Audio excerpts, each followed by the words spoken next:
السلام عليكم ورحمة الله وبركاته.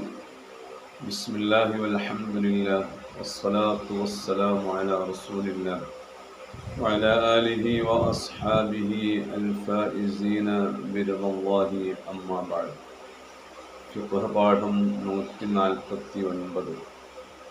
മയ്യിത്ത് കുളിയിൽ നിയ്യത്ത് നിർബന്ധമില്ല. വലാ തജിബു ലിസിഹത്തിൽ ഗുസ്ലി നിയ്യത്തുൽ ഗാസിലി ഫിൽ അസ്ഹി.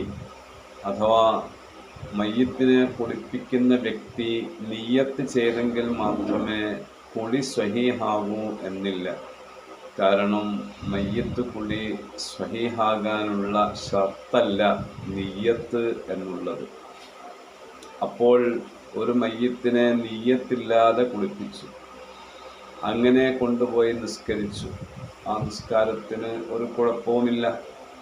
നിയ്യത്ത് വെക്കാതെ കുളിപ്പിച്ച് മറവ് ചെയ്യപ്പെട്ട മയ്യിത്തിനെ നിയ്യത്ത് ചെയ്തുകൊണ്ട് കുളിപ്പിക്കാൻ വേണ്ടി ഇനി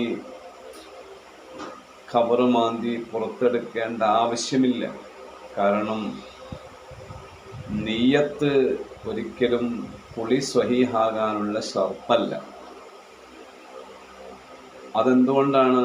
ലിഹുസൂലിൽ മഖ്സൂദി മിൻ ഉസ്ലിഹി വഹുവൻ നവാഫ വഇല്ലം യൻവി. മയ്യിത്തിനെ കുളിപ്പിക്കുന്നത് കൊണ്ട് ഉദ്ദേശിക്കപ്പെടുന്നത് മയ്യിത്തിൻ്റെ വൃത്തിയാണ്, നവാഫത്ത്. അത് നിയ്യത്ത് വെക്കാതെ കുളിപ്പിച്ചാലും ലഭ്യമാകുന്നുണ്ടല്ലോ.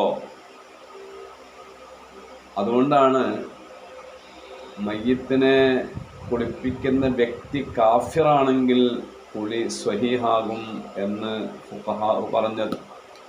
ഒരു മുസ്ലിം മയ്യിത്തിനെ ഏതെങ്കിലും ഒരു ഘട്ടത്തിൽ ഒരു കാഫിറായ മനുഷ്യന് കുളിപ്പിക്കുന്ന സാഹചര്യം ഉണ്ടായാൽ ആ മയ്യിത്തിനെ കുളിപ്പിച്ചത് കാഫിറായി എന്നതുകൊണ്ട് കുളി സ്വഹീഹാകാതിരിക്കുന്നില്ല. ഫയഫി വസ്ലു കാഫിരിൻ ലഹു എന്ന് ഫത്ഹുൽ മുഈനിലും തുഹ്ഫയിലും ഒക്കെ കാണാൻ സാധിക്കും. മയ്യിത്തിൻ്റെ ശരീരത്തിലുള്ള നജസ്സുകളൊക്കെ നീക്കം ചെയ്ത് ശരീരമാസകലം വെള്ളമെത്തിക്കുന്ന രീതിയിൽ കുളിപ്പിച്ചാൽ കുളിപ്പിച്ച വ്യക്തി കാഫിറാണെങ്കിൽ പോലും നിയ്യത്ത് ഷർത്തില്ലാത്തത് കൊണ്ട് ആ കുളി സ്വഹീഹാകും എന്നുള്ളതാണ്. നിയ്യത്ത് നിർബന്ധമില്ല എന്ന് പറഞ്ഞതിൻ്റെ അർത്ഥം നിയ്യത്ത് വെക്കേണ്ടതില്ല എന്നല്ല. നിയ്യത്ത് വെക്കണം. നിയ്യത്ത് വെക്കൽ സുന്നത്താണ്.